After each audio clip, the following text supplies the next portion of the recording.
विधवा और तलाकशुदा लड़का, एक दर्द भरी कहानी। यह कहानी नीलम और विकास की है।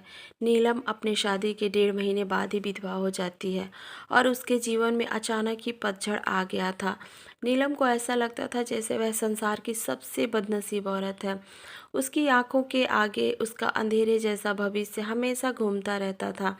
नीलम के घर में सिर्फ उसकी बूढ़ी माँ थी और नीलम के पति के गुजरने के बाद नीलम के पिता भी इस दुख में गुजर जाते हैं। एक बड़ा भाई था, लेकिन वो तो सबसे मुंह मोड़कर अपनी पत्नी को लेकर कहीं और रहने चला जाता है। इसलिए अब नीलम को लगता था कि जिंदगी में कभी भी खुशी उसके दरवाजे पर दस्तक नहीं देगी। इधर विकास की बात करते हैं। विकास की शादी 2 साल तक तो अच्छी चल रही थी, लेकिन फिर उसकी पत्नी का किसी और के साथ चक्कर चलने लगा और वो उस दूसरे आदमी के साथ खुलेआम अय्याशी करने लगी। फिर कुछ ही दिनों में उसने विकास को तलाक देकर दूसरे आदमी से शादी कर ली। विकास अपनी पत्नी से बहुत प्रेम करता था, लेकिन तलाक होने के बाद वह अपनी पत्नी के बिना बिल्कुल ही अकेला सा हो गया और अपनी सुनसान वीरान जिंदगी अकेला ही काटने लगा। वह नहीं जानता था कि अब उसका भविष्य कैसा होगा, कभी वह फिर किसी से शादी कर पाएगा या नहीं। तभी एक दिन नीलम और विकास दोनों ही किसी की शादी की सालगिरह में जाते हैं। नीलम की एक सहेली विकास को जानती थी और उसी ने ही उन दोनों को मिलवाया। विकास से मिलकर नीलम को अच्छा नहीं लगा, क्योंकि विकास अपनी पत्नी के बारे में निगेटिव बातें कर रहा था और यह सुनकर नीलम को विकास पर गुस्सा आ रहा था कि वह औरत के बारे में इतना गलत कैसे बोल सकता है। लेकिन बाद में उसकी सहेली मंजू ने बताया कि विकास कितना दुखी लड़का है। वह अच्छे खासे पैसे कमाता है और उसके परिवार वाले भी बिल्कुल सीधे हैं, लेकिन फिर भी उसकी पत्नी ने दूसरे मर्द के चक्कर में इस बेचारी को धोखा दे दिया और अब विकास दिन रात रोता ही रहता है। यह सुनकर नीलम का दिल भर आया। वह मन में सोचने लगी कि एक शरीफ लड़के को मैं बिना मतलब ही बुरा समझ रही थी। तो उसी दिन से नीलम के मन में विकास के लिए एक प्रेम से जाग गया। तभी कुछ ही दिनों बाद नीलम ने अपनी सहेली मंजू से कहा कि मंजू, मैं पता नहीं क्यों विकास को चाहने लगी हूँ और मैं उसे पसंद भी करती हूँ। अगर मंजू तू कुछ उपाय करके मेरी दोस्ती विकास से करवा दे तो शायद मेरी ज़िंदगी संवर जाएगी। तो मंजू ने कहा कि ठीक है, तू कहती है तो मैं किसी बहाने से विकास को अपने घर बुलाती हूँ। मैं उसे तेरी सारी कहानी पहले ही बता दूंगी, फिर तू भी आ जाना। आगे तुम दोनों की किस्मत। तभी मंजू अपने जन्मदिन का बहाना करके विकास को अपने घर बुलाती है और मंजू विकास को नीलम की बीती हुई सारी बात बताती है और वो उसे ये भी बताती है कि शादी के 1.5 महीने में ही नीलम विधवा हो गई थी। विकास को नीलम का ऐसा हाल देखकर उसे बहुत दुख होता है। तभी विकास नीलम से मिलता है और उसे समझाता है। वाकई में नीलम एक बहुत दुखी लड़की थी। अब विकास ये तय कर लेता है कि वो नीलम का सहारा बनेगा। नीलम को भी विकास दिल से बहुत ही पसंद था और दोनों ही बाहर भी मिलने लगे ताकि वो एक दूसरे को सही से समझ सके। एक दिन उन दोनों को ही एक दूसरे से बेहद प्रेम हो गया और रात रात भर वो दोनों ही फ़ोन पर चैटिंग भी करते और कभी कभी फ़ोन पर बातें भी कर लेते थे।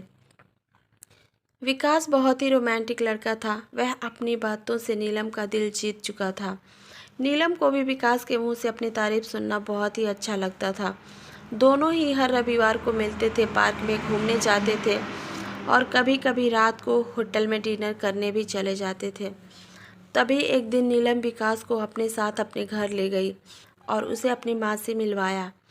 विकास ने जब नीलम की माँ के पाँव छुए तो नीलम की माँ रोने लगी और विकास का हाथ पकड़कर कहने लगी कि बेटा, मेरी बेटी का सहारा ज़रूर बनना और उसका साथ कभी भी मत छोड़ना। मेरे सिवा इसका कोई भी नहीं। अब मेरा भी कोई पता नहीं है कब उस भगवान का बुलावा आ जाए। अगर मैं मर गई तो मेरी जवान लड़की का क्या होगा। ये सुनकर विकास की भी आंखों में आंसू आ गए और नीलम भी खूब रोने लगी। तभी विकास ने कहा कि माँ जी, आप बिल्कुल चिंता ना करें। नीलम का मैं मरते दम तक साथ नहीं छोड़ूंगा और आपको भी कुछ नहीं होगा और आपकी बेटी का मैं ज़िंदगी भर ही ख्याल रखूंगा। ये सुनकर नीलम की माँ और नीलम को बहुत ही अच्छा लगा और नीलम विकास का हाथ अपने गालों पर लगाकर रोती रही। तभी एक दिन दोनों ही पार्क में बैठे थे तो नीलम ने कहा कि विकास, तुम अपने घर वालों से मुझको कब मिलवाओगे।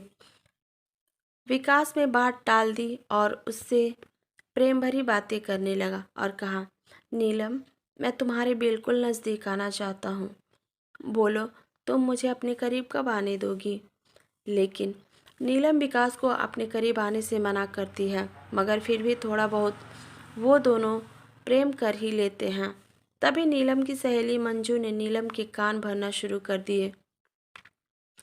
उसने कहा कि नीलम, लड़कों पर इतना जल्दी भरोसा नहीं करते।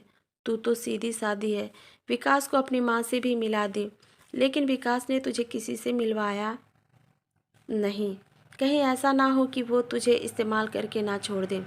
यह सुनकर नीलम के कान खड़े हो गए और वह सोचने लगी कि कहीं विकास मुझे धोखा तो नहीं दे रहा। उधर विकास ये सोच रहा था कि मैं नीलम को अपने घर कैसे लेकर आऊँ। मेरा घर बिल्कुल छोटा सा है और मैं उसे अभी नहीं बताऊँगा कि उसके लिए मैंने एक घर बुक कर लिया है और 50,000 जमा भी करवा दिए हैं और बाकी की मैं बैंक से किस्त बनवा लूँगा। एक महीने बाद विकास का जन्मदिन था। विकास ने सोचा, मेरे जन्मदिन पर ही नीलम को सरप्राइज़ दूंगा और तभी नीलम और उसकी माँ को भी घर बुला लूँगा। उसी दिन नीलम से शादी की सारी बात करके उसे सगाई की रिंग भी पहना दूंगा। क्योंकि नीलम के परिवार में और कोई नहीं है, इसलिए सारा कार्यक्रम नीलम और उसकी माँ के सामने ही हो जाएगा। अगले दिन नीलम विकास को फ़ोन करती है और गुस्से में कहती है कि तुम अपने घर वालों से मुझे कब मिलवाओगे। विकास फिर से बात को टालते हुए बात को पलट देता है। अब नीलम का शक और भी बढ़ जाता है। तभी नीलम विकास से कहती है, तुम्हारे बैंक में कितने पैसे हैं, मुझे अपना बैंक बैलेंस दिखाओ। लेकिन विकास ने बैंक बैलेंस दिखाने की बात भी टाल दी, क्योंकि सभी पैसे उसने मकान के ब्याज में दे दिए थे और उसके अकाउंट में यही कोई 8 से 10 हज़ार ही पड़े थे। नीलम का शक अब बढ़ता ही जा रहा था और वो ये सोच लेती है कि विकास वाकई में मेरा इस्तेमाल कर रहा है और वो मुझसे शादी भी नहीं करेगा। इसलिए नीलम विकास का फ़ोन तक उठाना बंद कर देती है। इधर विकास इंगेजमेंट की सारी तैयारी कर चुका था। बातों ही बातों में उसने नीलम की अंगूठी का भी नाप ले लिया था और नीलम को इसका पता भी नहीं चला था। विकास ने नीलम की तरफ से खुद की भी अंगूठी बनवा ली थी ताकि नीलम की माँ का कोई भी खर्चा ना हो सके। विकास ने किसी से थोड़ा कर्जा लेकर नीलम के लिए साड़ी और उसका सारा सामान खरीद लिया था और उसकी माँ के लिए भी एक सुंदर साड़ी खरीद ली। अब विकास ने सबको यह कह दिया कि मेरे जन्मदिन वाली रात को मेरी सगाई नीलम से है और उसके घर में भी उसने सबको बता दिया था। सारी तैयारी हो चुकी। तभी एक दिन विकास ने नीलम को 3 बार कॉल किया, मगर नीलम ने उसका फ़ोन गुस्से में उठाया और कहा कि क्या बात है, जल्दी कहो।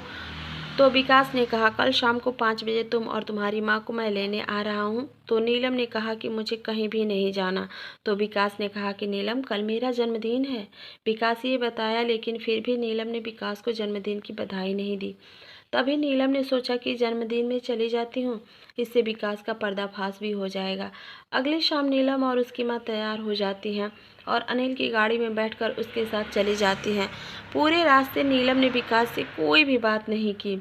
उसे तो विकास के रूप में एक धोखेबाज नजर आ रहा था। तभी जैसे ही नीलम विकास के घर की दहलीज पर कदम रखती है, वैसे ही विकास की माँ आरती की थाली लेकर आती है और नीलम को टीका लगाकर उसकी आरती उतारती है। ये देखकर नीलम हैरान रह जाती है। तभी वो भी विकास की माँ के पाँव छूती है। उसकी माँ उसे अंदर आने के लिए कहती है। सभी लोग खड़े थे, विकास के बड़े भाई भाभी, विकास के भतीजा भतीजी और विकास की माँ, वो भोले भाले उनके बाबूजी। सभी लोग नीलम और उसकी माँ का स्वागत करते हैं और बैठने के लिए कहते हैं। अब विकास का जन्मदिन भी मन जाता है। उसके बाद नीलम जाने के लिए कहती है तो विकास की माँ कहती है कि बहू, तुम्हें जाने के लिए नहीं बुलाया है, हमेशा के लिए यहीं रहने के लिए बुलाया है। नीलम समझ नहीं पाती है। तभी विकास की बड़ी भाभी 2 फूलों की माला और एक प्लेट में 2 अंगूठी लेकर आती है। ये देखकर नीलम विकास की तरफ बड़े ही आश्चर्य के साथ देखती हैं। तभी विकास एक अंगूठी नीलम के हाथ में रख देता है और कहता है कि आज हमारे एंगेजमेंट है नीलम, और इस बात के लिए मैं तुम्हें सरप्राइज़ करना चाहता था। तुम्हें ये रिश्ता मंजूर है ना?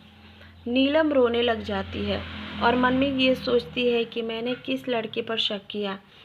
अनिल ने नए मकान के कागज़ भी नीलम के हाथ में रख दिए और कहा कि नीलम, ये मकान मैंने तुम्हारे लिए लिया है क्योंकि हमारा ये घर थोड़ा छोटा है।